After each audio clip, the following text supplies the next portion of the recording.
হ্যাঁ বন্ধুরা, তোমরা ঠিকই ধরেছো, এগুলো দিয়ে আমি মিষ্টি চুল কাটবো এখন। তো দেখতে পাচ্ছ বন্ধুরা, ও কিন্তু ঘুমিয়ে পড়েছে আর আমি কিন্তু চুল কাটা স্টার্ট করে দিয়েছি। তো ঘুমিয়ে ঘুমিয়ে আমি কেন চুল কাটছি এবার তোমাদের সবটাই বলবো।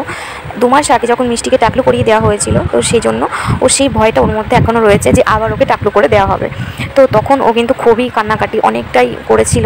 তো সেই জন্য ওর মনের মধ্যে সেই ভয়টা আতঙ্কটা ভেতরে ভেতরে ছিল। তো অনেক দিন থেকে ওকে বলছিলাম যে চুলগুলো কাটানোর জন্য। তো ও কিছুতেই তো কাটাবে না, না আমি কালকে কাটাবো, মানে এত চালাক মেয়ে তো। ও প্রচণ্ড চালাক, কী বলবো, এগুলো নিজের মেয়ের কথা তো বলতে নেই এসব কথা, তবুও বলতে হচ্ছে, কিছু করার নেই। তো ওকে যখনই বলা হতো মাম্মাম চুল কাটবো, ও বলতো না এখন না, কালকে সকালে। তো এরকম করছিল। তো আমার মা বললো যে ঠিক আছে, এক কাজ কর, ও যখন ঘুমিয়ে থাকবে তখনই ওর চুলটা কেটে দিস। তো আমি ভাবলাম যে ঠিক আছে, হয়ে যাক। এবার ওকে সানের মধ্যে শুইয়ে, মানে মেঝেতে ওকে শুইয়ে ঘুম পাড়িয়ে দিয়েছি। তো আমি ভাবছিলাম যে তাহলে এখনই আজকে কেটে নেওয়া যাক, দিনখান সব কিছুই ভালো আছে।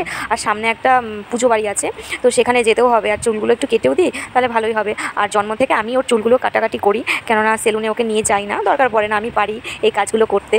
মানে ভগবান আমাকে এইটুকুনি দক্ষতা দিয়েছে। তো যাই হোক, ভালো থেকো, টাটা।